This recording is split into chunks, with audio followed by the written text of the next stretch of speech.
नमो नमः बच्चों आज हम इस लेक्चर में उपतत्पुरुष समास के अंतर्गत आए दूसरे सूत्र को करेंगे। हमने एक ही सूत्र किया था ऊपर तत्पुरुष समास का, और कौन सा किया था बच्चों इससे पहले देखिए। हमने ये किया था तत्र उपपदम सप्तमी स्तंभ, अर्थात 3-1-91 से लेकर 3-4-117 तक के सूत्रों के मध्य जितने भी सप्तमी अंत अर्थात सप्तमी भक्ति वाले जो पद हैं उनकी क्या होगी, उपपद संज्ञा। तो ये सूत्र क्या करता है, उपपद संज्ञा करता है। देखिए उपपदम संज्ञम स्यात्, उपपद संज्ञा करता है।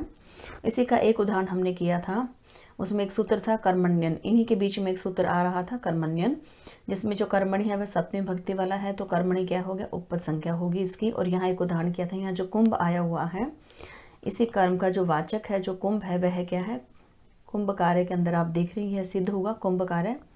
तो इसमें कुंभम करोति, इसमें जो ये कुंभ है ये किसका वाचक है बच्चों, यहाँ पर इस कर्म का, तो इसकी उपपद संज्ञा होगी। इसको सिद्ध हम आज अब इससे आगे के सूत्र में करेंगे बच्चों। देखिए यहाँ ये हमने करना है। इस सूत्र में बच्चों देखिए दिया हुआ है उपपदम तिंग। देखिए इसे थोड़ा सा और बड़ा कर देती हूँ बच्चों, आपको स्पष्ट दिख जाएगी। हाँ देखिए यहाँ क्या है उपपदम, ये दे नहीं यहाँ तय आएगा बच्चों, ये अतिंग है। यह पद क्या है, मैं इसका पदच्छेद कर देती हूँ, आपको समझ आ जाएगा। उपपदम अतिंग, यह सूत्र बच्चों क्या है कि उपपद संज्ञा करने का फल क्या होता है वह इस सूत्र से आप जानेंगे। उपपदम अतिंग, देखिए सूत्र से ही इसका अर्थ स्पष्ट हो रहा है कि उपपद संज्ञा जिसकी हुई है, किसी उपपद का अतिंग के साथ समास नहीं हो। अतिंग का क्या अर्थ है, जो तिगंत ना हो। तिगंत क्या होते हैं बच्चों, तिप तस झी इत्यादि जो प्रत्यय लगकर आप देखिए धातु के साथ लगाते हैं। तो जैसे देखिए नट लकार में आप देख लीजिए तिप तस झी लगते हैं, तो गच्छति गच्छते गच्छन्ति, इस तरह से पठ में देखिए पठती पठते पठन्ति। तो ये कह रहे कि ये तिंग प्रत्यय से युक्त जो है वहाँ पद ना हो, तिंग प्रत्यय ना हो। तो उपपद का जो समास है वो किसके साथ होगा, अतिंग के साथ, अर्थात जो तिगंत नहीं है उनके साथ समास होगा। देखिए और भी नीचे स्पष्ट लिखा हुआ है उपपदम, उपपद का सुबंतम और सुबंत, उपपद भी कैसा सुबंत। अब देखिए मैं आपको यहाँ बताती हूँ, इससे पीछे हम कर चुके हैं। कुंभ जो था वो क्या उपपद है। अब उसमें जो विभक्ति आई हुई थी क्या, देखा था ना आपने क्या था, ये कुंभम, कुंभम करोति, ये हमने इसमें देखा था। इसमें जो ये द्वितीय विभक्ति आई तो कुंभ यहाँ क्या उपपद है, क्या है ये सुबंत है। तो कह रहे हैं कि उपपद संज्ञक सुबंत स्मर्थेन, स्मर्थ शब्द के साथ, स्मर्थेन से क्या है, जिसके अंदर समास करने का, समास क्या है उसके अंदर सामर्थ्य होना चाहिए समास करने का। ऐसे स्मर्थेन, ऐसे स्मर्थ शब्द के साथ नित्यम, नित्य समस्यते का क्या अर्थ है बच्चों, समास होता है। कौन सा, तत्पुरुष समास, वह भी कौन सा, उपपद तत्पुरुष समास होगा। साथ ही कह रहे अतिगंतश्च अयम समास है, और यह समास क्या है, अतिगंत होता है, अर्थात तिंग के साथ यह समास नहीं होता। तिंग प्रत्यय से जो क्रिया जो पद है उनके साथ यह समास नहीं होता। अब आप इसके बाद यह कहेंगे इसमें कि देखिए यहाँ ये जो दिया हुआ है इसमें कुंभम करोति, कुंभम करोति कुंभकार है, यह देखिए इसमें कुंभकार है, यह हम सिद्ध करके इसमें मैं बच्चों आपको ये इसके बारे में और जानेंगे, सिद्ध करके इसको मैं दिखाती हूँ आपको, आपके और स्पष्ट हो जाएगा। ये इसमें क्या है, आप कहेंगे इसमें कुंभम और करोति दिया हुआ है। करोति में तो क्या है, आप कहेंगे इसमें तो यह तो तिगंत है, लेकिन बच्चों इसमें अपने ध्यान के रखना नित्यम, यह समास क्या है, नित्यम है। नित्य समास की क्या पहचान होती है, उसमें स्वपद विग्रह नहीं होता। तो इसमें क्या है, अपने पदों का विग्रह नहीं होगा। यहाँ कुंभ और कार नहीं है, यहाँ कुंभम और करोति है, अपने पदों का विग्रह नहीं है, इसलिए देखिए यहाँ क्या है, ये नित्य समास है। जैसे अव्ययभाव समास में हमने किया था उपकृष्णम कृष्णस्य समीपम, तो उसमें क्या था, कृष्ण से उप तो नहीं आया, वहाँ पर क्या आया हुआ था, कृष्ण से समीपम आया, उप की अपेक्षा। तो जब उसमें अपने पदों से भिन्न कोई पद आता है, स्वपद नहीं होते, तो वह नित्य समास होता है। ये आप इसके बारे में पहले भी जान चुके हैं। अब देखिए अब इसमें आगे, अब देखिए एक साथ आपको दिखाई दे जाएगा। अब इसमें कुंभ कार्य जो बना है उसको सबसे पहले स्पष्ट कर लेते हैं, उसके बाद आगे देखेंगे कि अतिंग किम या अतिंग जो है इसके बारे में क्या लिखा है, क्या होता है। कुंभ कार्य में हम सबसे पहले इसे स्पष्ट करते हैं। बच्चों इसमें क्या है, नित्य समास आप जानते ही हैं, ये मैंने बता दिया इसमें। तो इसका देखिए जिस तरह से ये इसका होगा कुंभ, जो इसमें यह जो दिया हुआ है बच्चों, यह कौन सा विग्रह है, यह जो दिया हुआ है ये लौकिक विग्रह है। और व्याकरण की प्रक्रिया में आप जानते हैं अलौकिक होता है। तो यहाँ देखिए कुंभ है, इसके साथ अम है, द्वितीय भक्ति लगी हुई है, साथ में क्या है बच्चों क्री धातु है इसमें, और इसमें साथ क्या है अण प्रत्यय है इसमें। अब देखिए यहाँ इसमें बच्चों क्या दिया हुआ है यहाँ, अब तत्र उपपदम सप्तमी स्तंभ अधिकार के अंतर्गत यहाँ पे क्या है, ये कुंभ क्या है, इससे पहले का जो हमने सूत्र किया है तत्र उपपदम सप्तमी स्तंभ, उस सूत्र के अधिकार के अंतर्गत है बच्चों में। तो क्या है कुंभ कर्म क्या है, ये जो कुंभ इसके अंदर क्या है, ये उपपद है। उपपद होने पर ये सारा क्या है बच्चों, उपपद सुबंत हो गया ना। ये इस पे क्या है जो क्री धातु है, क्री धातु से क्या होगा, कर्मण्यन सूत्र के कारण जो बच्चों इसमें क्या लग जाएगा, अण प्रत्यय। इससे पहले हमने किया था ना कर्मणि अन, कर्म उसमें क्या था कुंभ, और धातु के साथ क्या लग जाएगा, अण प्रत्यय। ये देखिए इससे पूर्व में देखिए हमने किया था कर्मणि अन, कर्म इसका कुंभम है तो उसमें क्या है अण प्रत्यय लगेगा बच्चों धातु के साथ। तो यहाँ इसमें ये प्रत्यय लगा दिया, क्री के साथ क्या आ गया, धातु क्री है उसके साथ अण प्रत्यय इसमें हमने कर दिया। अब आप जानते हैं इस अण में क्या होगा, अण की हल्यंतम सिद्ध संज्ञा होकर के लोप हो जाएगा। इसमें बच्चों क्या शेष बचेगा, इसमें यहाँ इसमें अ, इसकी हल्यंतम सिद्ध संज्ञा होकर तस्य लोपे से लोप हो जाएगा। इसी प्रकार से जो अम है इसका बच्चों आप जानते हैं इसमें क्या होगा, यहाँ तो देखिए ये तो क्या था अण प्रत्यय था, हमने इसमें अण अलंतम से इसकी संज्ञा कर दी तस्य लोपे से लोप, इसमें क्या बच गया केवल अ। अब यह देखिए ये क्या सुबंत है, यह सुपो धातु प्रातिपदिक्यों से इसका लोप हो जाएगा, ये आप जानते हैं, इससे पहले कर भी चुके हैं बच्चों और उदाहरणों में। तो यहाँ पर अब क्या रह जाएगा बच्चों, कुंभ, और साथ में देखिए इसमें है ये क्री, और इसके साथ में अण का क्या है अ। अब यह है, अब बच्चों इसमें जो ये क्री जो दिया हुआ है इसमें क्या है, अचूर्णिति से इस री को आर होकर वृद्धि हो जाएगी, कि इसको क्या है, ये जो री दिया हुआ है बच्चों इसमें इस री को वृद्धि हो जाएगी। अब इसमें से अलग अलग कर लेते हैं, कह इसमें क है बच्चों, और क्या है ये री, यही है इसके अंदर।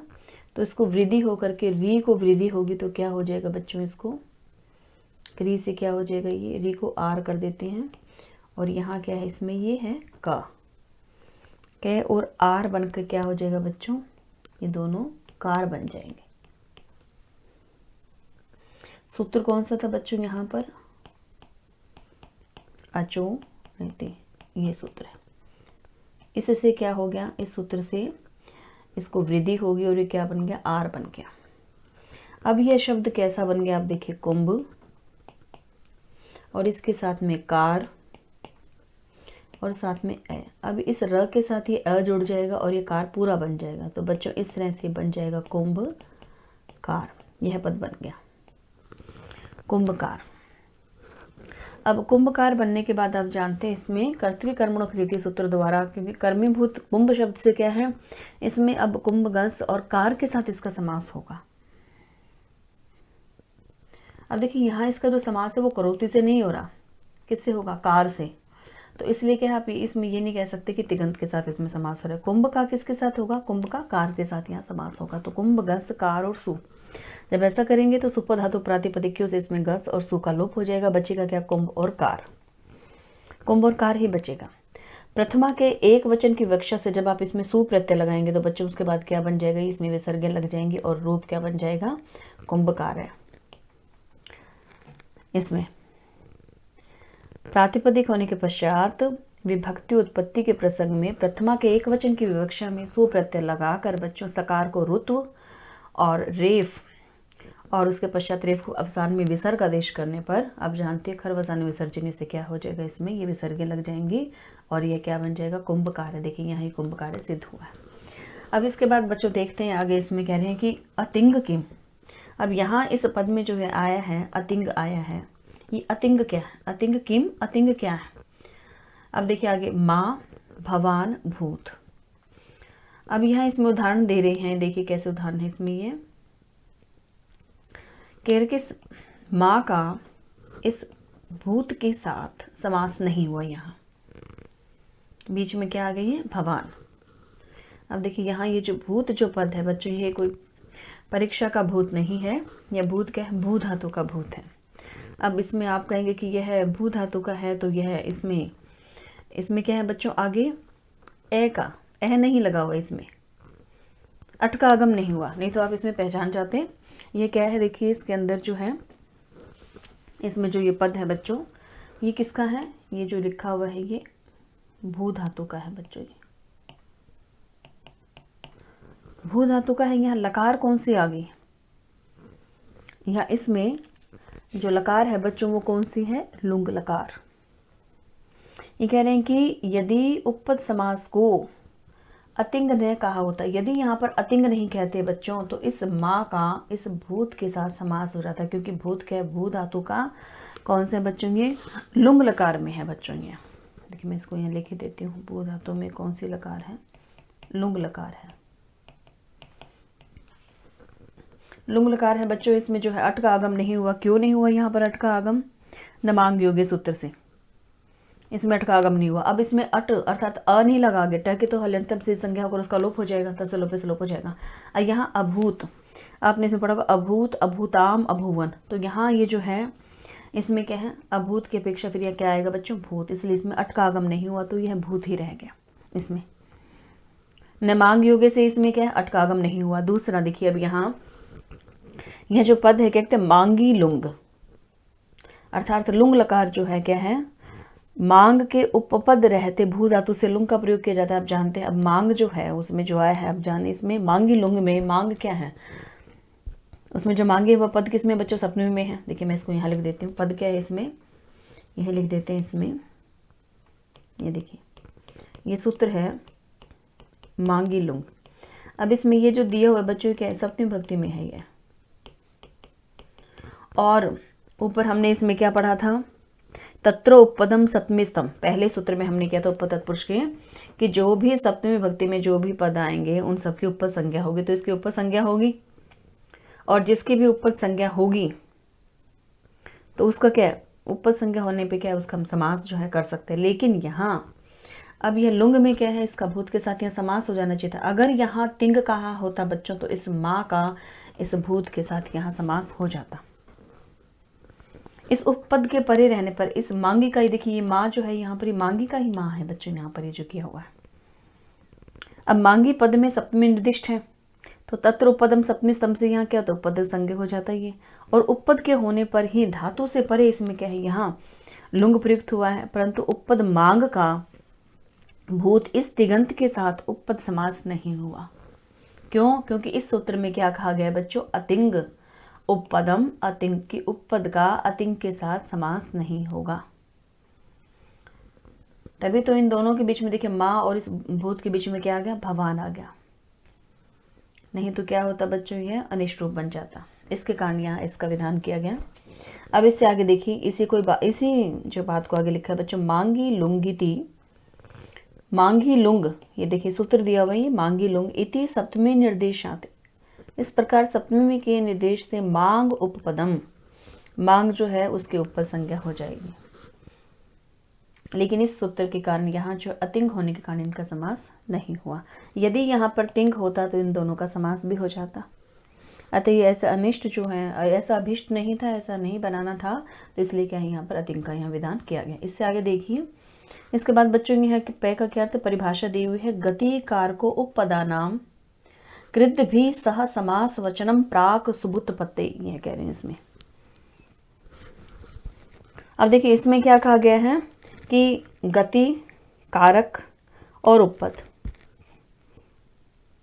गति इसमें बच्चों क्या है, इसके अंदर गति है, कारक है और उपपद, इनका कृद भी कृदंतों के साथ, सह है साथ, समास वचनम प्राक, यदि समास करना है तो सुबुत्पते अर्थात सुप की उत्पत्ति से पहले ही समास करना होगा। जैसे हम देखिए जब भी हम करते हैं तो क्या करते हैं, उसमें हम सुप लगाते हैं आरंभ में ही बच्चों।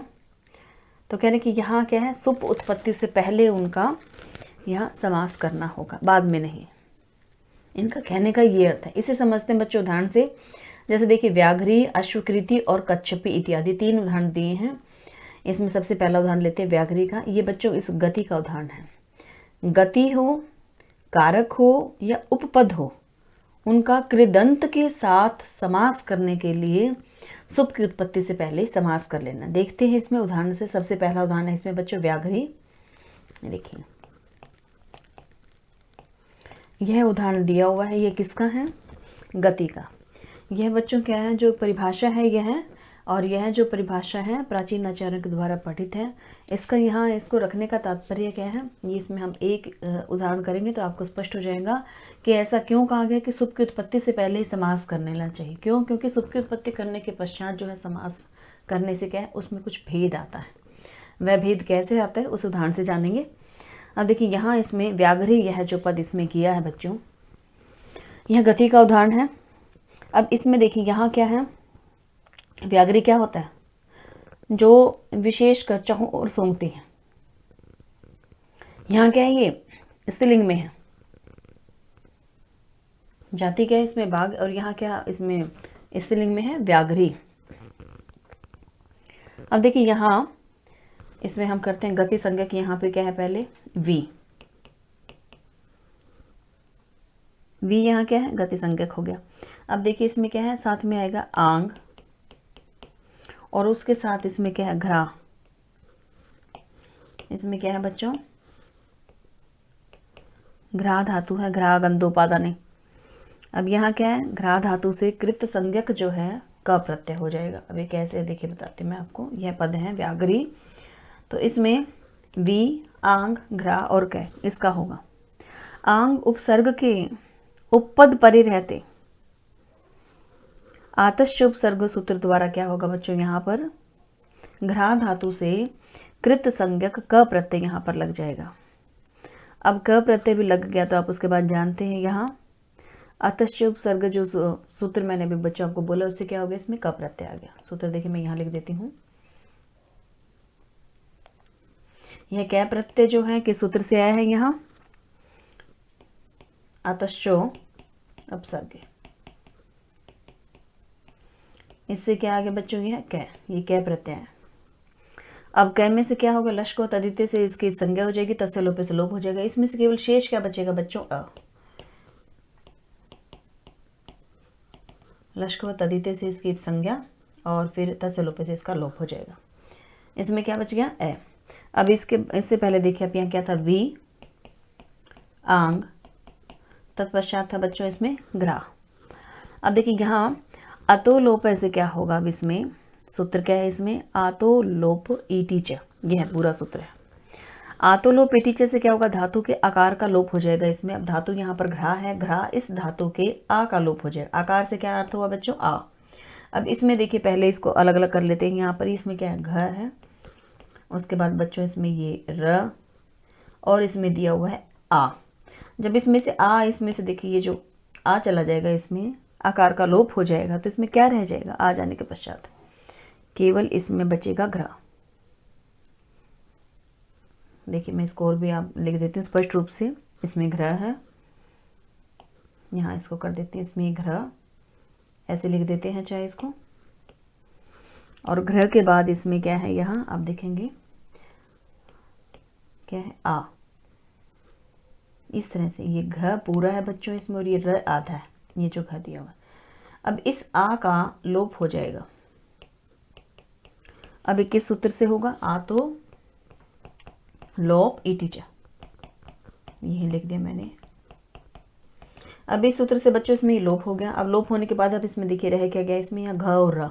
अब ये है घ और ये र, और इसके बाद देखिए ये ए, इसमें ये ए भी बचा हुआ है, और उससे पहले इसमें क्या है बच्चों? वी, और यहाँ पर है आंग। ये है, इसमें ये र के अंदर ही ए मिल जाएगा, और ये पद क्या बन जाएगा? घ्रा। यह पद बच्चों घ्रा हो जाएगा इसमें। अब देखिए इसके पश्चात आगे है बच्चों, इसमें से क्या होगा? यहाँ आंग जो ये लगाया है बच्चों, इसमें साथ में आंग में से भी ग, इसके हलंतम से संज्ञा होकर तस्य लोपे से लोप हो जाएगा। इसमें केवल शेष क्या बचेगा बच्चों? आ। इसमें से इसका लोप हो जाएगा तो क्या बचा? आ।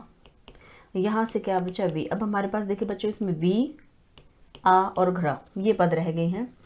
अब इसमें देखिए यहाँ क्या है? इसके अंदर ई है। इसमें क्या है बच्चों? यहाँ पर पद देखिए आप, इसमें वी दिया हुआ है, साथ में क्या है इसमें ग्रह, यही है।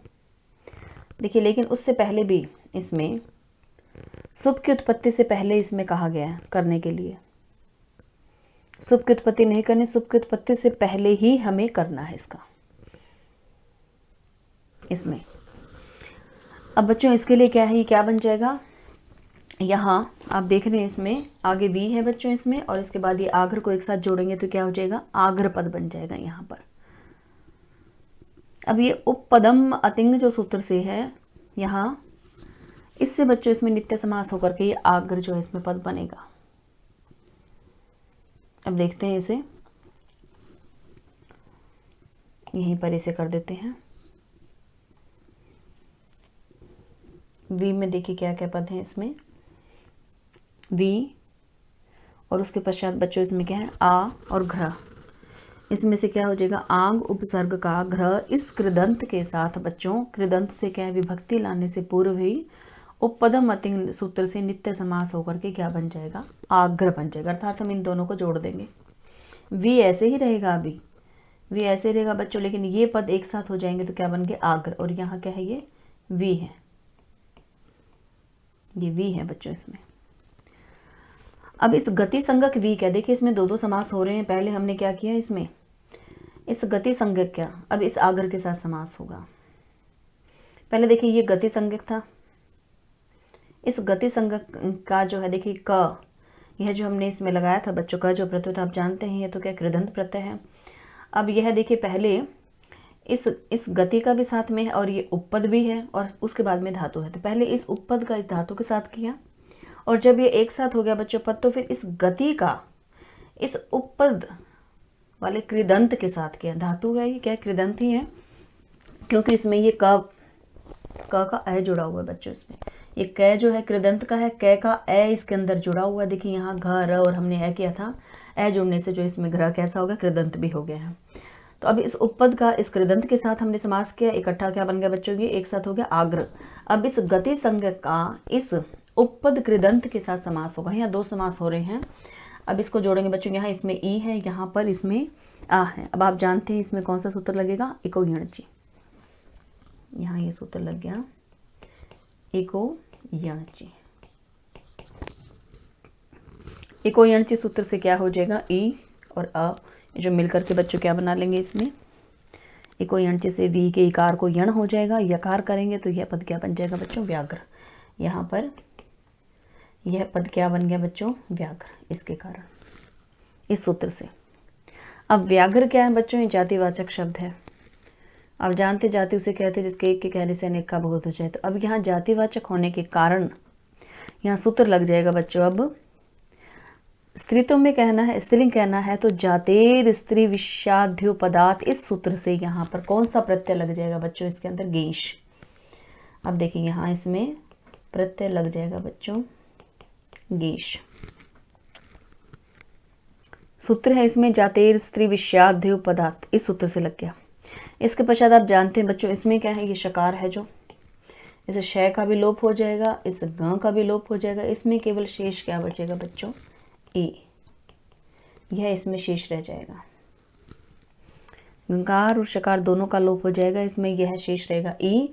अब आप इसके बाद आगे की प्रक्रिया जानते हैं कि इसमें क्या है बच्चों, अब यची भम से क्या है, इसकी भ संज्ञा हो जाएगी। यची भम से कैसे इसमें भ संज्ञा होगी, देखिए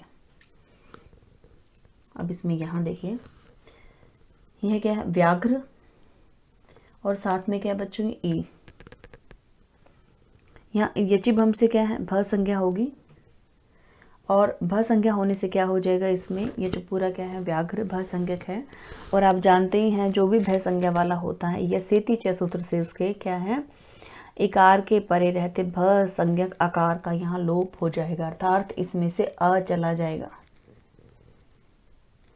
पूरे भ, इसकी पूरे की क्या भ संज्ञा हो गई, और जब भ संज्ञा हो जाती है बच्चों तो अंतिम जो अच होता है उसका क्या है, लोप हो जाता है, ये आप जानते हैं। तो यहाँ क्या है, र में क्या है, अंत में अ जो जुड़ा हुआ है वो चला जाएगा। तो यहाँ पर ये व्याघ्र कैसा रह जाएगा, आप देखिए ये इस तरह से हो जाएगा बच्चों, व्याघ्र। इसमें ये आधा है, इसके अंदर जब इस ई को मिलाएंगे बच्चों तो ये क्या बन जाएगा, व्याघ्री। ये सिद्ध हो जाएगा। देखिए यही उदाहरण हमने इसमें करना था। देखिए यहाँ ये रहा, ये क्या है, व्याघ्री। यही हमने बच्चों इसमें सिद्ध करना था, व्याघ्री। अब देखिए इसमें व्याघ्री में यदि हम पहले ही इसमें समास कर लेते बच्चों, ग्रह के साथ पहले ही आंग का यदि इसमें समास कर लेते तो क्या हो जाता, आग्र के साथ वी का, जैसे हमने अब इसमें क्या किया, आग्र के साथ वी का गति समास किया है, यदि पहले ही कर लेते तो देखिए उससे क्या अंतर आता। फिर ये रूप क्या बनता, व्याघ्रा, व्याघ्री नहीं बनता। यदि हम सुप की उत्पत्ति के बाद में करते तो उससे क्या हो जाता बच्चों, यहाँ पर तो जाति स्त्री विषाद्य पदार्थ ये सूत्र नहीं लगता, गीश न होकर क्या हो जाता, अज्जादस्त टाप से टाप ही हो जाता, और वह क्या बन जाता, व्याघ्री न बन करके व्याघ्रा बन जाता, जो अभीष्ट नहीं था।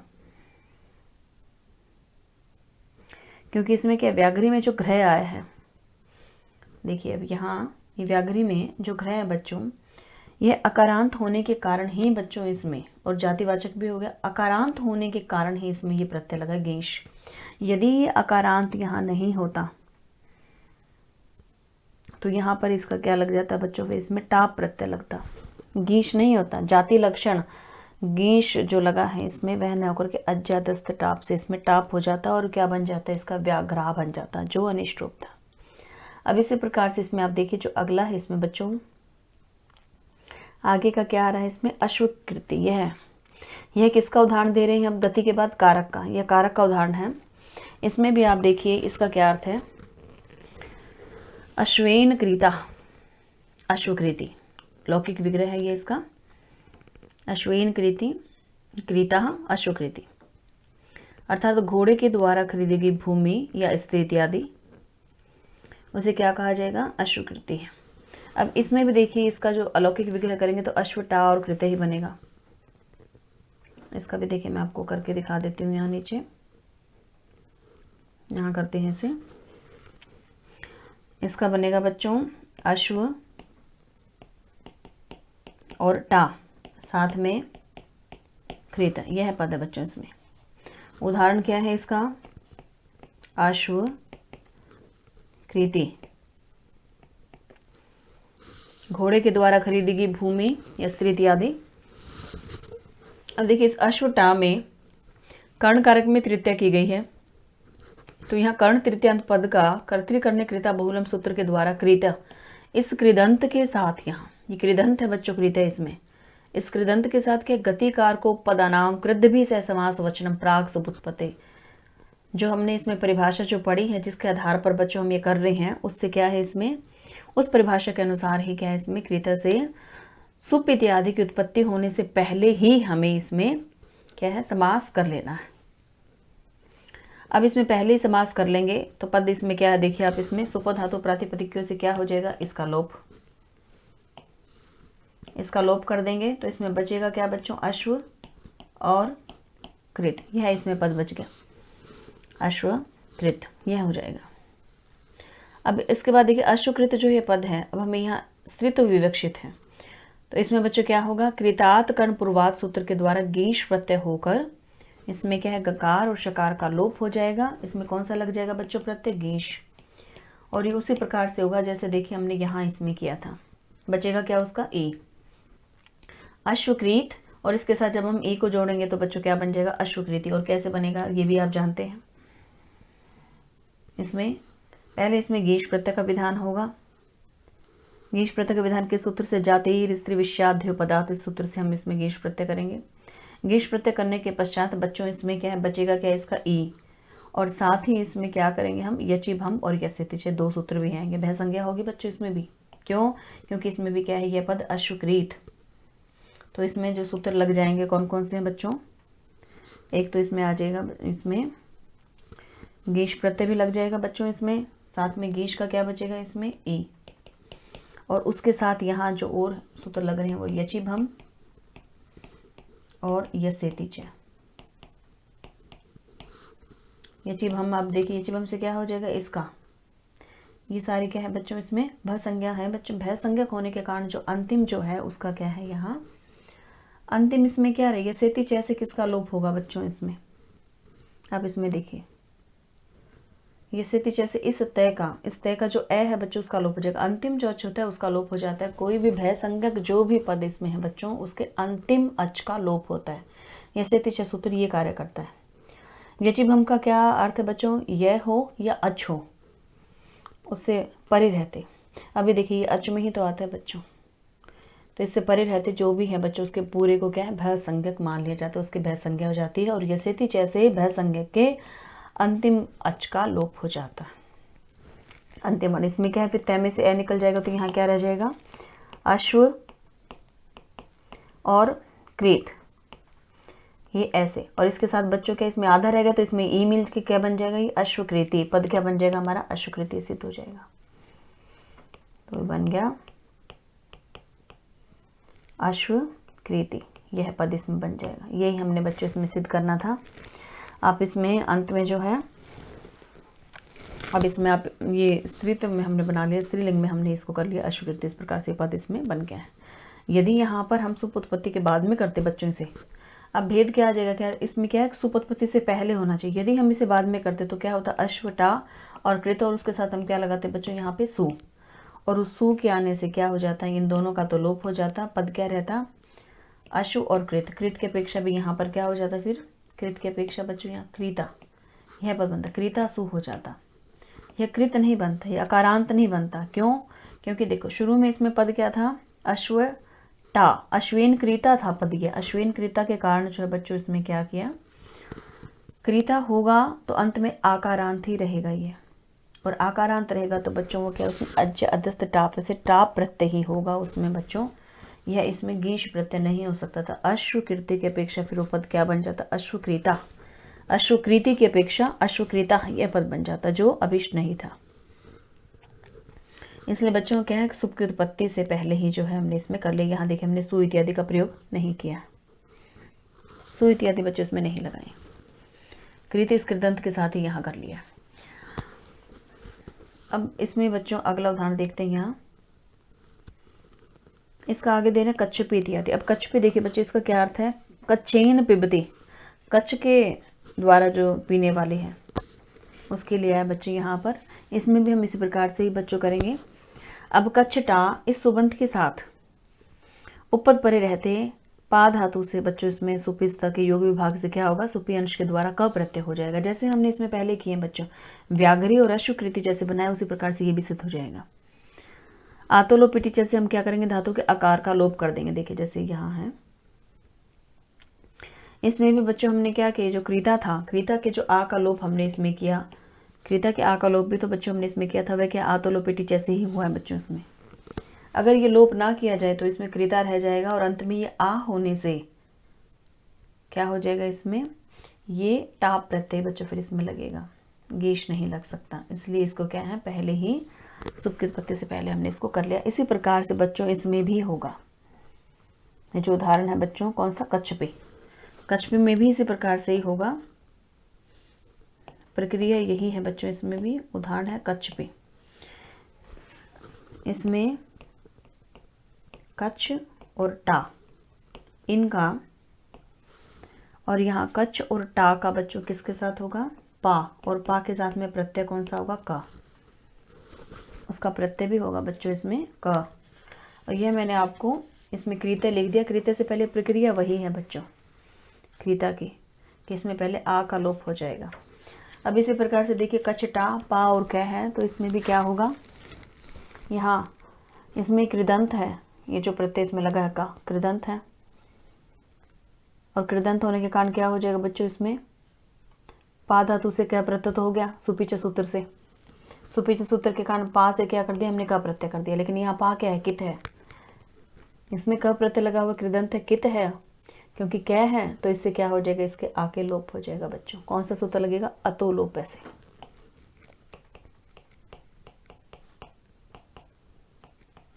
अतो लोप सूत्र से इसका लोप हो जाएगा पा का। यहाँ देखिए पा के भी किसका बच्चों? आ का। पा में से आ का लोप हो जाएगा। इसमें बचेगा क्या? प। इसमें प बचेगा, और वह भी कैसे बच्चों? इसमें आधा रह जाएगा। और आप जानते हैं इस क में से भी क्या बचेगा? अ। लश्क व तदिते से इसकी संज्ञा तस्य लोप से लोप करके इसमें अ बचेगा। प और ए मिलके क्या बन जाएंगे? प। और यहाँ से इस टा का सुपो धातु प्रातिपदिक से लोप हो जाएगा। इसमें क्या बचेगा? कच्छ। अब क्या बचेगा इसमें? कच्छ और प। अब इसमें ये रह गया कच्छ और इसमें प रह गया। तो गतिकार को पदानाम कृदिभ्य सह समास वचनम प्राक सुबुत्पत्ति, इस परिभाषा की सहायता से क्या होगा? इस कृदंत से सुबुत्पत्ति होने से पहले ही हमने क्या कर लिया? इसमें इस प कृदंत के साथ उपपदम अतिंग सूत्र के द्वारा बच्चों यहाँ नित्य तत्पुरुष समास होगा। किस सूत्र से होगा? उपपदम अतिंग। और किसकी सहायता से? परिभाषा कौन सी? गतिकार को पदानाम कृदिभि सह समास वचनम प्राक सुबुत्पत्ति, इस परिभाषा की सहायता से। अब इस प कृदंत के साथ समास हो जाएगा। किसका? इस कच्छ का। कौन सा समास होगा? ये नित्य समास होगा। अब सुपो धातु प्रातिपदिक से आप जानते हैं इसका लोप हो जाएगा और यहाँ पे रह गया कच्छ और प। और जब ये बनेगा तो कच्छ और प मिलकर के बच्चों क्या बन जाएंगे? यहाँ पे यह पद क्या बन जाएगा? कच्छप। कच्छप बन जाएगा इसमें। अब जब आप जानते हैं कच्छप, ये जो शब्द बन गया, अब ये क्या है? जातिवाचक है, तो इससे क्या हो जाएगा? जातिर स्त्री विषयाध्य उपदा सूत्र के द्वारा इसमें हम क्या लगा देंगे? गीश प्रत्यय। और गीश लगने के बाद आप जानते हैं क्या बचेगा इसमें से? ई। और इसके साथ जब हम यहाँ ई लगाएंगे तो क्या हो जाएगा? यचिभम। यचिभम से इसकी पूरे की भय संज्ञा और यसे तिचे से क्या होगा? इस प के क्या है? अ का लोप हो जाएगा। देखिए इसमें बच्चों ऐसे हो जाएगा कच्छप और इसको जोड़ेंगे तो आप ये इसमें रूप सिद्ध हो जाएगा, ये वाला कच्छप भी बन जाएगा इसमें। ये आपका इसमें रूप बन जाएगा। यदि बच्चों इसमें सुप की उत्पत्ति से पहले नहीं किया जाए, बाद में किया जाए, सुप उत्पत्ति होने के बाद बच्चों इसमें यदि हम समास करते हैं तो उससे क्या होगा? इसमें यह रूप जो है बच्चों, स्त्रीलिंग में जो रूप बनने हैं वह रूप क्या? अनिष्ट बन जाते हैं। इसलिए बच्चों ऐसा किया गया है इसमें, इसलिए सूत्र का विधान किया गया। अब देखते हैं सूत्र में आगे क्या है। अब इस सूत्र में इससे देखिए यहाँ तक के उदाहरण थे, ये समाप्त हो गए। इसके बाद आगे का सूत्र देखते हैं बच्चों। देखिए आगे का सूत्र है तत्पुरुष। देखिए तत्पुरुष से अंगुल है संख्या अव्यवादे। इस सूत्र में आप इसका अर्थ समझ जाएंगे। देखिए इसमें क्या पद है? तत्पुरुष से अंगुले कि समास कैसा हो? तत्पुरुष। और उस तत्पुरुष समास का क्या पद? अंतिम पद क्या होना चाहिए? अंगुली। तत्पुरुष समास हो उसमें अंतिम पद अंगुली होना चाहिए। संख्या और अव्यव आधे, और आदि में अर्थात आरंभ में, शुरू में, पहले पद में क्या होना चाहिए? संख्या या अव्यव होनी चाहिए। कोई संख्या हो या अव्यव हो, किस? आधे आदि में। देखिए इसके वार्तिक में और इसको स्पष्ट किया गया है।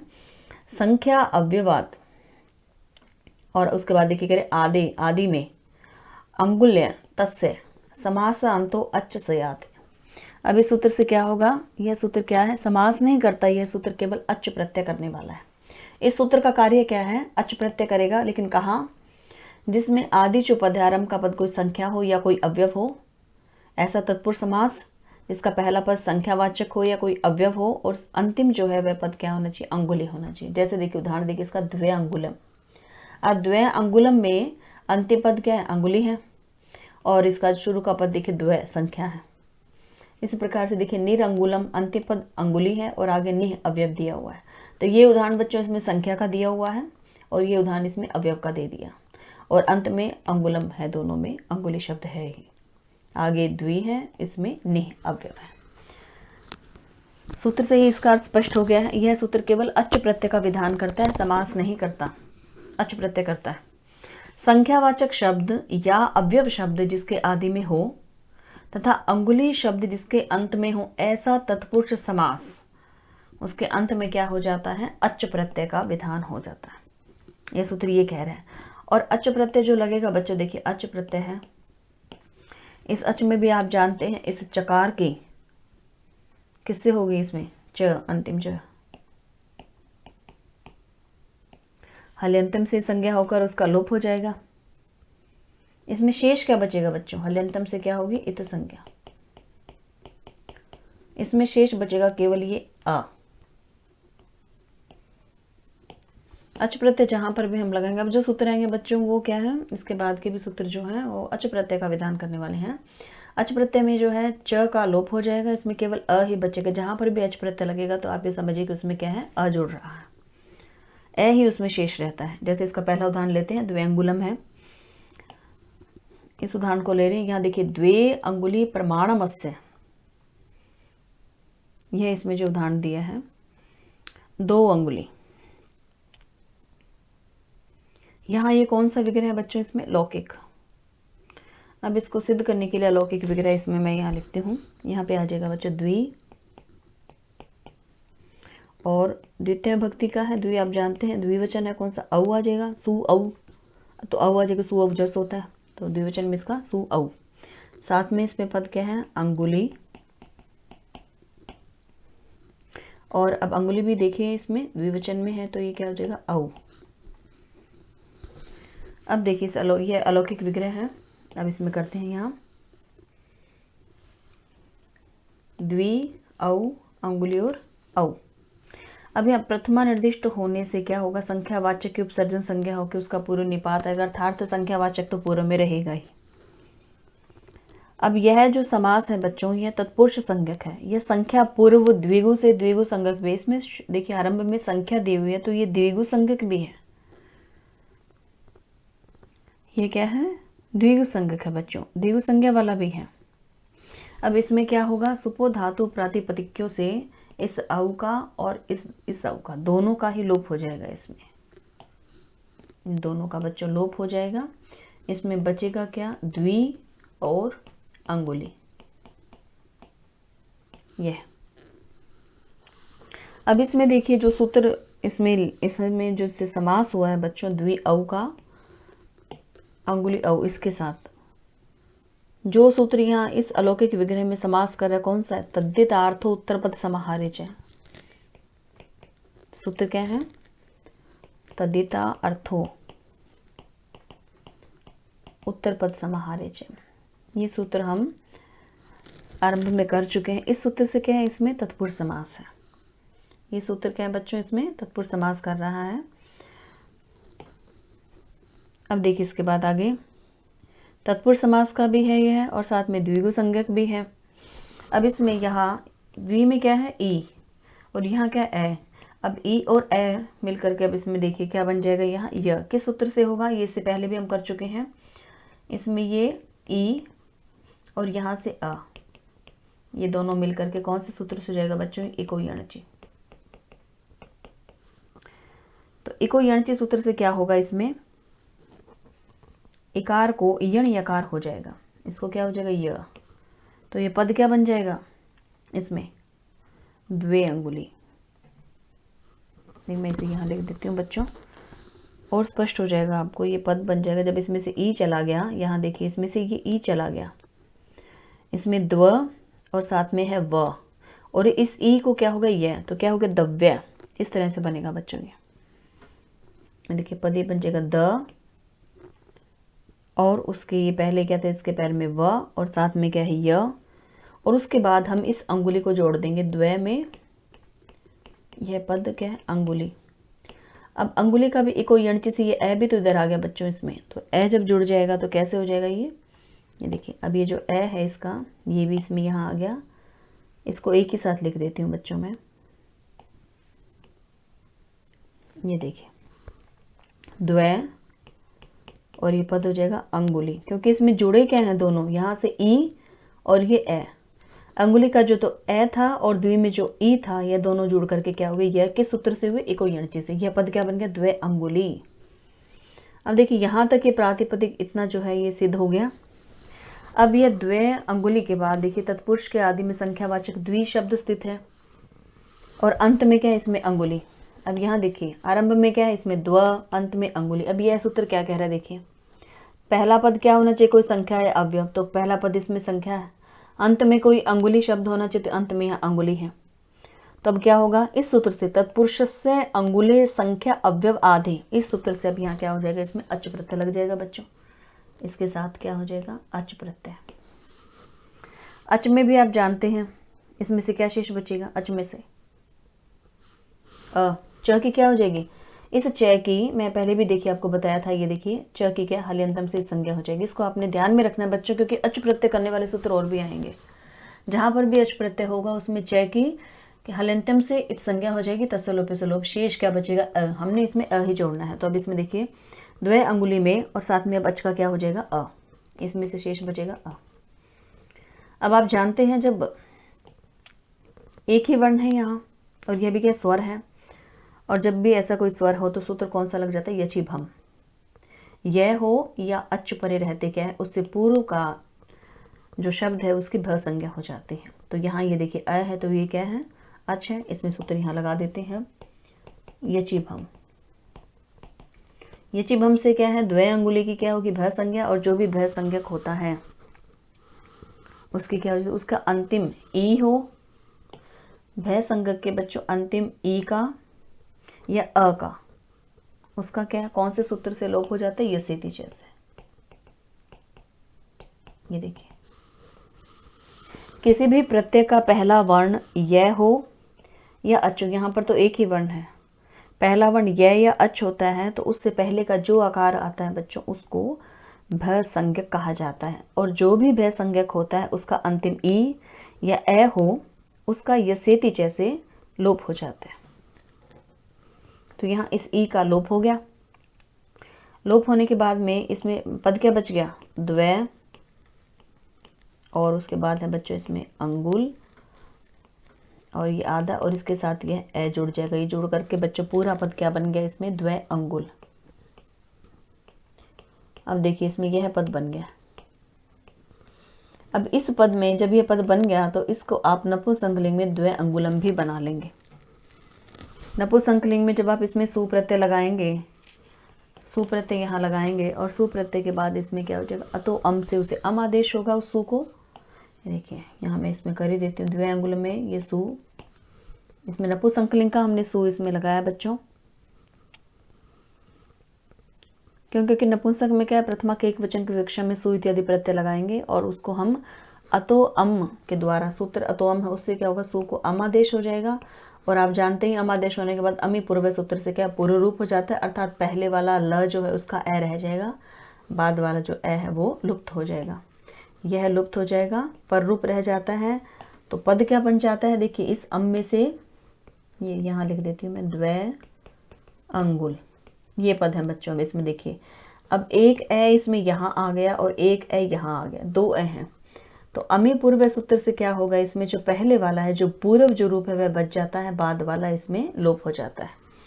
तो इसमें अब पद क्या बन जाएगा, यह द्वय और इसके साथ आ जाएगा इसमें अंगुलम।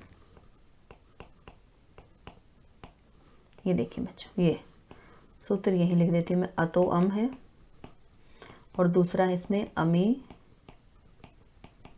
पूर्वा, ये सूत्र है, इनसे हुआ बच्चों। अब यह देखिए यह है पद नपुंसकलिंग में सिद्ध हो गया इसमें। अब यह नपुंसकलिंग में क्यों बना, अब देखिए इसमें आप इसमें द्वय अंगुल जो था विशेष्य के अनुसार ही उसका लिंग होता है, ये आप जानते हैं।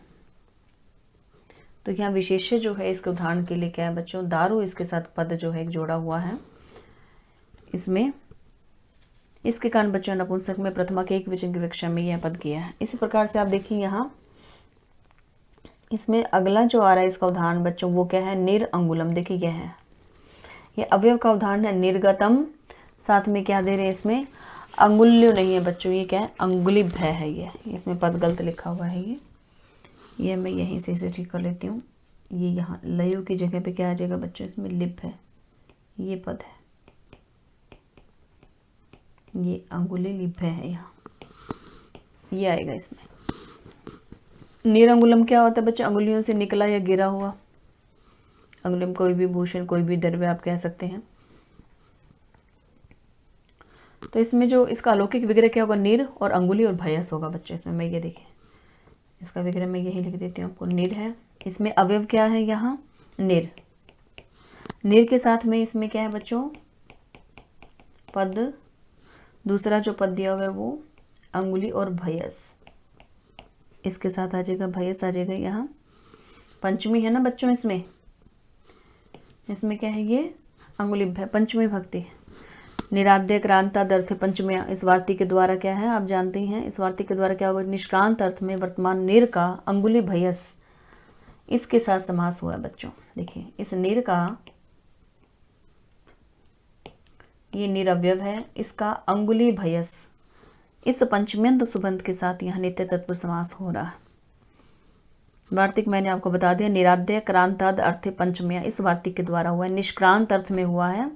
इससे पहले हम ये वार्तिक कर चुके हैं बच्चों। तो निष्क्रांत अर्थ में निर के साथ कौन सा होता है, निर जो अव्यव है उसका अंगुली भयस पंचमी में ही होगा।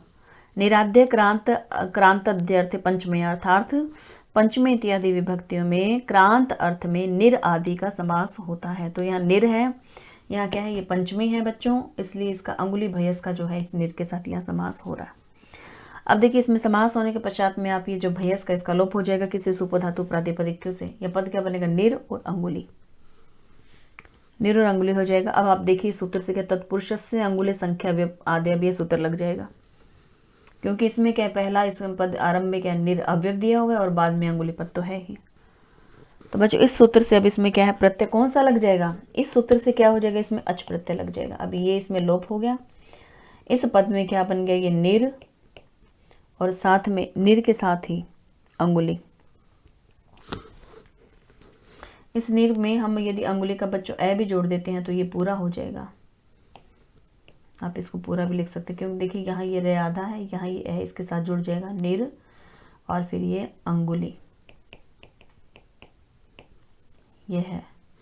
अब देखिए इस निर अंगुली में इसका समास हुआ है, तो इसके बाद में क्या है, यहाँ किस सूत्र से इसमें अच प्रत्यय है, इस सूत्र से। यह सूत्र क्या करता है, अच प्रत्यय करता है। तो यहाँ इसके साथ अब अंगुली पद अंत में है, निर इसमें आरंभ में है, अव्यव है, इसके साथ अच प्रत्यय का विधान कर दिया। अच में से क्या बचेगा बच्चों, अच प्रत्यय में से आप जानते हैं इसका केवल अ ही शेष रहेगा। अब निर अंगुली और ए इसमें शेष रह गया। इसके बाद में सूत्र कौन से लगे, दो ही सूत्र लगेंगे, यचि भम और यसितिच। उससे क्या हो जाएगा, इस ई का लोप हो जाएगा, यह पद बन जाएगा क्या, निर अंगुल, और क्या रह जाएगा बच्चों इसमें अ। जैसे हमने बच्चों इसमें किया था, देखिए यह जो पद हमने किए थे ना इसमें, ये देखिए यहाँ अंगुली और अच जो था उसमें अंगुल और लगे, ये चिब हम ये सिद्धि जैसे। उसी प्रकार से बच्चों ये सूत्र होगा, सु भी लगेगा इसमें, अम भी इसी प्रकार से रूप सिद्ध होकर के जैसे द्वय अंगुलम बना है तो ये निरंगुलम बनेगा बच्चों। ये इसमें ये निरअंगुली, यहाँ तक निरअंगुल बन जाएगा, इस ई का लोप हो जाएगा, ये सेती जैसे दो सूत्र लग जाएंगे, ये चिभम और ये सेतिज है। उसके बाद में ये बन जाएगा बच्चों पद जो है निर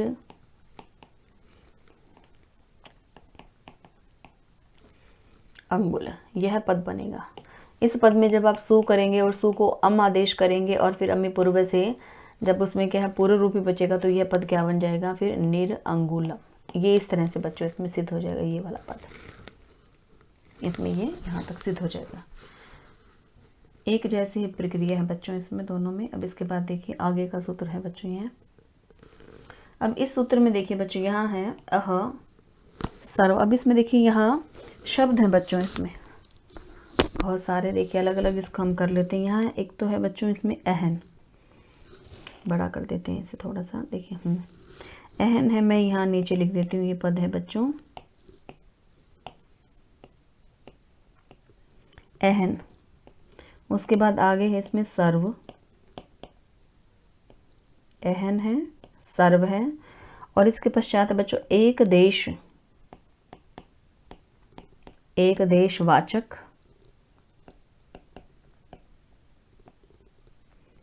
इसके बाद है संख्यात, संख्या,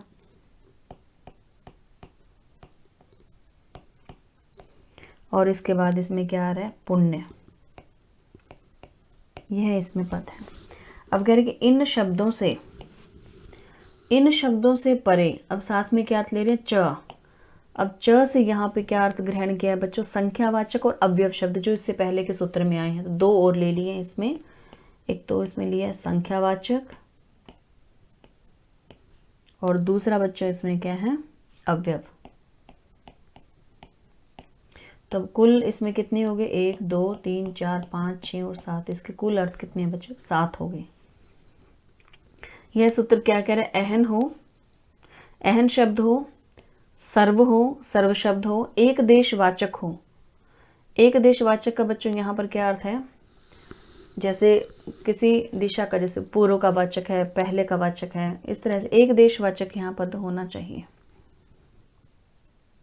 ये उदाहरणों में हम इसे और भी स्पष्ट कर लेंगे। उसके बाद कह रहे हैं संख्यात, संख्या, संख्या होनी चाहिए।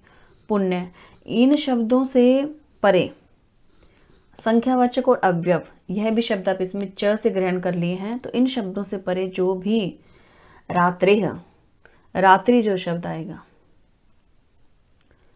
तो ऐसे इन शब्दों से अगर उसके बाद में रात्रि आ रहा है तो वहाँ क्या हो जाएगा? तत्पुरुष समास से परे समास के अंत में अच प्रत्यय का विधान हो। इस सूत्र से भी अच प्रत्यय हो रहा है, विधि सूत्र है यह। इससे पीछे के सूत्र से भी बच्चों इसमें प्रत्यय लग रहा था अच का, इस सूत्र से भी इसमें अच का ही प्रत्यय लग रहा है बच्चों, इसमें अच प्रत्यय का विधान हो रहा है यहाँ। अब यहाँ अच प्रत्यय हो रहा है, लेकिन इसमें जो है क्या कह रहे हैं बच्चों यहाँ पर कि ऐसा रात्रि शब्द जो क्या हो, रात्रि उसमें अंत में होना चाहिए पद। उदाहरण से हम इसे देखेंगे, अंत में क्या होना चाहिए? उसमें रात्रि होनी चाहिए। उससे पहले उसमें अहन हो, सर्व हो, एक देशवाचक हो, संख्यात हो, पुण्य हो, संख्यावाचक हो, अव्यव हो, इन सभी शब्दों से परे उसका ग्रहण किया जाएगा। इसका ये अर्थ है बच्चों यहाँ पर। लेकिन अंत में क्या होना चाहिए? रात्रि। ऐसा तत्पुरुष समास इसमें कह रहे हैं कि ऐसा तत्पुरुष समास जिसमें क्या हो? ये सब शब्द आते हो। अंत में क्या आना चाहिए? उसमें रात्रि। और किन किन शब्दों के बाद आना चाहिए? कह रहे हैं कि अहन हो, सर्व हो, एक देशवाचक, संख्यात है, पुण्य है, संख्यावाचक, अव्यव है, इन शब्दों के बाद में से क्या है कि रात्रि शब्द आए तो उनसे अच प्रत्यय का प्रयोग करना है, अच प्रत्यय लगाना है बच्चों वहां पर। और रात्रि शब्द भी कब आए, कब जोड़ना है उसमें अच प्रत्यय? जब वह समास में आया हुआ हो, तत्पुरुष समास में हो, तभी जोड़ना है उसमें। जैसे देखिए इसमें उदाहरण आगे आएगा बच्चों, आप देखेंगे इसमें अहोरात्रि, एक इसमें उदाहरण आएगा आगे। पद क्या है? अहो रात्रि।